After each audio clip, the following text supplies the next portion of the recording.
welcome back to South Baltimore Now. I'm Nate Carper, joined with Kevin Lynch, and we've got a fantastic guest joining us today.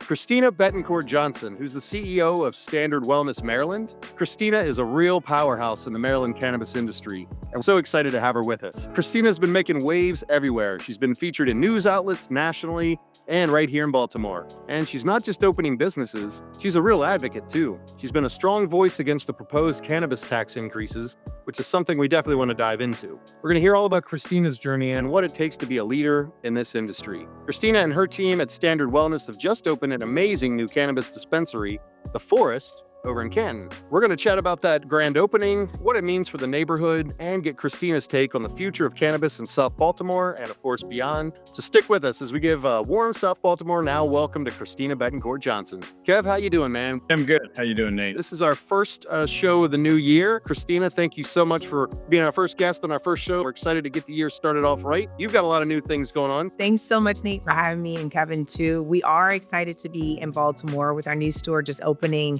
a couple of weekends ago on MLK weekend. We love being in Canton. We love being in Baltimore. Happy to tell you a little bit about the Forest Dispensary, which is the name of the new business that we just opened up there. The concept is that the Forest is more than a dispensary. It's an elevated, welcoming space designed to reshape the cannabis experience in Maryland. At our dispensary, we prioritize education, wellness, and community over just transactions and profit. Like, I come from a conscious capitalism sort of standpoint, and I think that we can do good by doing well and do both at the same time. So that's where we're at now, and happy to answer any questions you have, Nate or Kevin, about the company or what we've got on the horizon or what sets us apart. Anything you'd like to dive into, I'm here for it. Sure, let's do it. So yeah, just tell us a little bit more about the Forest. What kind of products do you guys have? What type of experience will customers get when they walk in the door? Yeah, so at the Forest, it's not your stereotypical sort of cannabis shop. We designed it to be a calm, boutique-like experience with a warm aesthetic, high-end materials, and a community-driven feel. We carry a variety of different products at the Forest. We've got premium cannabis brands and everything from flower to topicals to transdermals and edibles. We've even got a few drinks that we've got there. We feature women and minority-owned brands alongside of the plethora of other brands that we've got in the market. And we've got a wellness focus. When people come into the dispensary, our hope is that whether they're novice curious users or experienced cannabis users, they're able to find their niche and feel at home and settled. And so when they talk to our bud tenders and they're greeted at the front door, they can ask questions out of the gate. We'll have people on hand to address their inquiries. And so if they are newbies at using cannabis, we want to make sure that they feel comfortable and that they have a safe place to ask questions about the product. Dosing information is something we often get questioned about. How do people use these products? We've had some folks come in and ask about suppositories. That's always one of those things that makes people giggle, but the reality is they're great, especially for medical purposes. And so you think of cannabis being just one of those things that people smoke and relax off of, but the reality is there's a real wellness component to the plant. And that's what we try to drive home at the Forest. And tell us about that location. I know you're right on Boston Street there. You're all the Brewers Hill and Canton Crossing developments. What do you like about being there, and why'd you choose that location? Yeah. So like any business, location is at the core of why people open in certain areas. For us, Baltimore has a rich history of resilience and entrepreneurship and innovation. Canton, in my mind, is an embodiment of that. It's a vibrant, diverse neighborhood with an active community that appreciates high quality products and experiences. We've got a great retail sort of hub right next to us. We've got incredible community partners in the restaurants and bars. The arts community is strong over there. We've got Care First behind us. We've got, to our right, to the right of our facility. For us, it was an ideal location because we're at the epicenter of that community. And of course, we've got the park next door. And so we're really looking forward to summertime where people can enjoy the Thursday concerts over there monthly and then pop over to the shop and ask a little bit about how they can use our products in their wellness routine.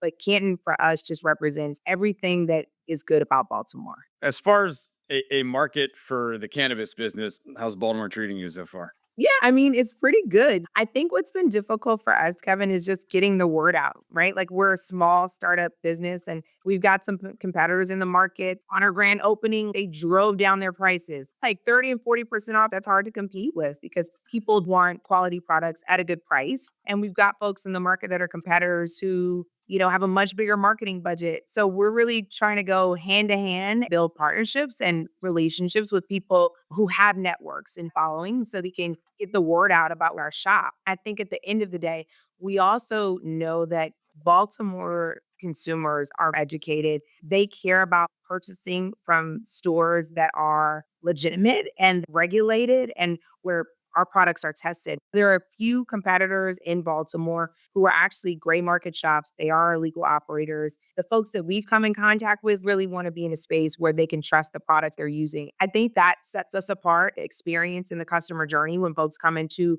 our dispensary sets us apart. We've got a lot of good Google reviews already, and it's because we care about our customer and we put them first and lead with integrity, compassion, and authenticity. We are who we are. When you come in our shop, you know what you're getting. So far, it's been great, and we look forward to welcoming more folks into our little cannabis and wellness ecosystem. And Christina, tell us, how did you end up in the cannabis industry? That's a good question, Kevin. In 2016, I was in affordable housing development. Prior to that, I had worked in the nonprofit sector and had done some preservation work with a nonprofit named Rebuilding Together. There's a Rebuilding Together Baltimore. We fixed up houses for folks in need. I had a traumatic health scare, a life-threatening form of meningitis. I got sick, and at the time, was working with my fiance who had said, Christina, take some time off. I took the time off and he said, just kidding. I need you to come back and work with me. In doing so, he introduced me to some people that were in the cannabis space. Quite frankly, I thought it was an amazing industry. It was nascent, it was new, it was such a warm community. And people were really focused on everybody got behind the idea that there was this plant, even as recent as the 40s, it was like on the US pharmacopoeia. People used it to be healthy and to treat illnesses and conditions. And then all of a sudden it became illegal. It was a Schedule One substance, which was treated along with crack cocaine. In the 80s, you saw this mass effort to incarcerate individuals who were associated with the plant. And fast forward to the 2000s, 2020, I think 18 or so, 2017 is when I got into the space. I saw this huge movement in the legal cannabis sector to ensure that people who had been disproportionately impacted by the war on drugs, over criminalized and policed, were able to participate in the market. And so what you generally saw was a lot of African Americans and Latino Americans being able to participate in the upside of the cannabis industry as it was legalizing on a state to state level. That's a really cool effort. You don't see that in other industries, right? You don't see that in big pharma. You don't see it in big tobacco. Don't see it in the healthcare space. As a woman entrepreneur who's also African American and Latina, I thought there are very few industries that you can shift into as an executive, not having had a substantial amount of time in that industry. Like, Kevin, you're not going to shift out of this podcast or any other business you're in and go into pharma as a CEO, right? That's unreasonable. That's not going to happen. I saw it as an economic opportunity, obviously, for our community, for me, for my family. I thought it was an opportunity to build wealth, but I thought it was also an opportunity to serve. I could bring to bear my experience in the for-profit sector in doing advocacy work and lobbying work, my experience in the nonprofit sector and caring for people and their needs and leading with compassion, my experience working with conscious capitalism. It was just an opportunity to bring all these skill sets and experiences together to build something great, like to build a company that people want to work for, where there's open doors. Everybody's welcome to come in and to experience the upside of the business, where people can learn and grow professionally. And then we can do right by our clients. I mean, we're actually providing something that people can use to be well, which is a unique opportunity. But that's how I got into the space. And that's sort of why I'm in it today. Very cool. And I know the cannabis industry itself has been on its own journey. At least here in Maryland, medical marijuana first became available in 2017. And then in 2023, recreational marijuana was activated. So Yeah. I'm sure you've ridden part of that journey as well. How did the industry sort of prepare for all these new realities? Yeah, we had medical for even a little bit longer. That started around 2014, 2015. So it's been about 10 years in Maryland that folks have been able to tap into the benefits of the plant through a legal and sort of regulated market. In 2023, we did transition to adult use, which allowed sort of anybody, whether they had a medical mandate or card or not, to be able to come to this store and purchase products if they were over 21. So I think there was a good amount of effort from the business sector, but also from the executive branch, and then additionally from our legislative branch and elected officials, as well as the broader sort of community, to come together and figure out what could this new market and this adult use market look like? What should the construct be? What works well for everybody? We've got a unique trifecta operating in Maryland where the public and private sector work really closely together to come up with some pretty decent laws. What we've got going in cannabis has been working well. We have not seen the bottom fall out from underneath us in this sector or in this market, unlike other states, Oregon, Colorado, because there are a limited number of licenses, it's still a healthy number of licenses, was still able to operate with some degree of stability, which I think is good. Health is at the forefront of what we're doing. And I think that's why there's been such a focus on the medical aspect of introducing this and ensuring that it's available to the broader public. I think we rolled out social equity pretty well. There are challenges with every market that has tried to roll out a social equity program, but by and large, I think what we did different and well is we communicated with one another. We didn't try to do things in a silo, and we didn't leave important stakeholders out. As laws were drafted, people really did have input in how they were brought to a vote. I see you're a vice chair of the Maryland Wholesale Cannabis Trade Association. So you're involved in more than just your own business. So, in your opinion, what's next for the cannabis industry in Maryland? Are there any barriers you still see? Is there any innovation that needs to take place? What I'll do is I'll take a step back and say, I'm now the chair of this association. For better or worse, they're stuck with me for a little bit of time. I think what happened was I left for the bathroom and then I got voted in. But, that happens sometimes. And then I'm also on the board of the United States Cannabis Council. The federal movement is going to affect us in Maryland. Right now, we've got a stable market. We've got a great new director coming in, Tabitha. She'll start within the next month or so. It'll take some time for her to get her sea legs, see the lay of the land, understand how things are working, and then make a determination about incremental change. But at the federal level, we are looking at rescheduling, right? The hearing was moved back a little bit, but in Q1, we'll know whether or not our plant will be moved from a Schedule 1 drug to Schedule 3 or lower, I should say Schedule 1 substance on the Controlled Substances Act.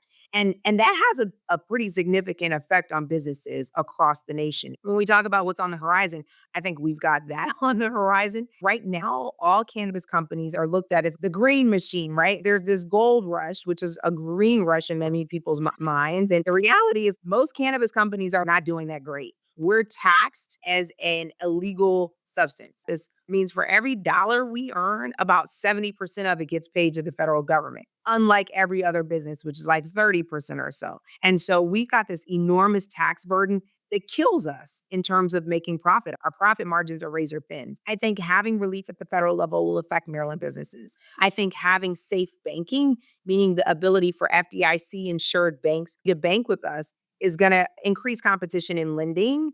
Right now, they can charge whatever they want for interest rates. They can have these bombastic and crazy terms because there are so few banks that are able to work with us. Mostly they're small credit unions or local banks, very small ones, not FDIC insured banks can work with us. If we get some relief on the banking side, you're going to see competition increase, which is a good thing for business owners and for clients because that trickles down to clients and customers. Outside of those big things at the federal level, on a micro level, we've got a governor who just gave his state of the state address, and there are some pretty big issues he's trying to tackle. I think the budget is one of them. Obviously, he's proposed some tax increases on a few industries. Ours is one of them. I have deep respect for our governor. I think he's trying to do the right thing. The reality is that the General Assembly set the tax rate low in the state of Maryland to ensure that we are not competing with the illegal market. The illegal market doesn't have a tax rate, right? They're not paying healthcare costs, so they don't have the same operational expenses and they don't have the same testing requirements. Safety is not at the front of their minds necessarily. For us, it is. Consumer safety is really at the forefront of keeping that tax rate low. I'm not here to criticize what the executive branch is trying to do. I think it's an enormous task to sort of address the budget deficit. And I understand that they've got to do what they've got to do. As a representative of CanMed, I would say we'd like to keep the taxes low because consumer safety is at the forefront of what we care about, quite frankly. It's not profits, though there are a lot of people who care about profits. I'm going to speak from the heart here. It really is about making sure that people are coming into stores where the products are safe, tested, and labeled. We've got safe product containers. Kids aren't getting into it. And that's what we're really trying to drive home with the taxes. We want to make sure that tax stays low so that people don't get the trickle down increase in expense and then pop over to a black market operator where the products aren't tested and the packaging isn't safe, especially in a nascent industry. So I think there are a lot of issues on the forefront of where we are. There are some issues before the General Assembly now, like public events and consumption lounges that will be hashed out in the General Assembly over the next couple of months. But by and large, Kevin, the market is good. It's stable. We've got really good operators in it at every tier. So from growing and processing to actually distribution and retail, we've got really good folks in this industry. Well, you've certainly done an incredible amount of research on your industry and given our readers quite the education on the cannabis industry, which I'm sure most of us don't know a ton about yet. It's a lot of really cool information. One of my favorite things about being a business reporter is every business is so different, and you can see why businesses are successful because they dive deep into the issues that they need to be educated on. So a customer's walking into the forest for the first time, they don't know much about cannabis. What are some of the benefits of cannabis and what they might be looking for and what their options are? When somebody comes into our shop, the first thing we're going to do is ask them, have they ever used cannabis? Like, our goal is to make them feel welcomed, comfortable, and informed. Obviously, there's a greeting. If in fact they have not used cannabis before, we're going to tell them there's no one size fits all experience with cannabis. We'll ask them a few questions about what they're trying to achieve. Are they trying to relax, manage stress, sleep better, or just explore the product? Then we'll recommend one of the products that will fit their lifestyle and goals. We take education seriously, so we'll walk through how the different products work and the different compounds in each product, how they work.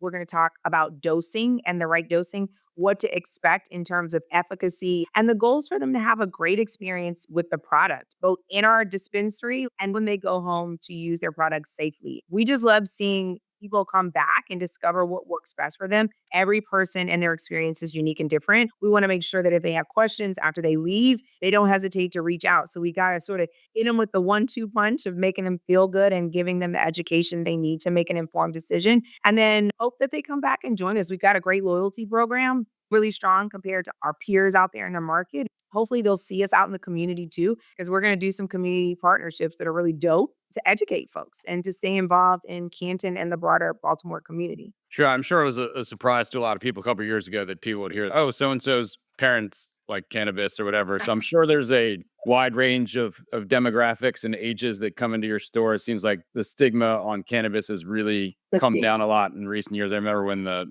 first proposed cannabis dispensary came to Federal Hill, I thought there'd be a lot of blowback, and there really wasn't any. So it just seems like a lot of the stigma has come down. Is that certainly something you've seen in your business? Yeah, for sure. My mom would probably kill me for putting her on blast in front of all these people, but my mother's an avid user. She's a retiree, and all of her friends grew up in a different time where cannabis was more widely accepted. It's unfortunate that it's become so taboo, but it's up to us to make sure that people understand the benefits of the plant. Putting wellness at the forefront of that message does the trick. My mom had cancer. She has sciatica in her hips. People can't sleep, right? We're stressed. We've got all of these issues that are affecting us day to day in our daily lives, whether it's the kids that we're tending to, the partners that we're dealing with in our homes, folks in our offices, even reading the news at this day and age gives a lot of people stress, digesting it, the ongoing news cycle on the television or online. So I think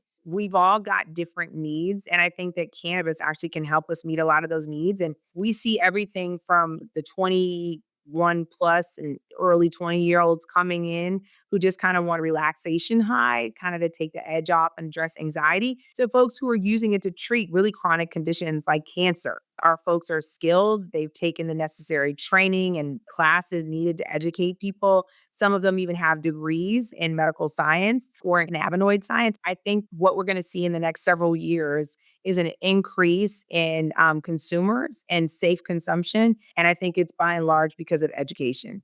I'm sure many of our listeners and readers would probably be curious as well. We are based in South Baltimore, the peninsula. Obviously, our stories and publication covers a wide area, but curious, is there delivery available? Is that even a thing in the cannabis industry yet? Yeah, there is delivery. So at our store, we have order ahead. We don't yet have delivery. We'll probably be rolling that out this summer, but the state does allow delivery in 2023. However, the law changed a little bit. And so the 2023 licensees, many of whom were just licensed last year, are starting to get their delivery operations off the ground. Those will be the social equity delivery license holders serving clients who want to deliver it straight to their door. So for us right now, you can order ahead and it's ready when you come to pick up. We will not be doing delivery until the summer, but there are other folks in the market who do delivery and they do it well. When you heard that, South Baltimore, you don't have to fight traffic across the harbor. It'll be delivered to you right here. That's right. Christina, thank you so much for this education today. And this is what I was really hoping for, more of an education on the industry, the laws and rules that are in the industry, and just get to know you a little better. I encourage everyone to check out theforestdispensary.com. Christina, we wish you the best of luck out there, and thank you for being a stuffbmore.com supporter. Nate and Kevin, thanks for having me here. We're here to serve Baltimore and elevate the cannabis experience. So glad to be on the show today.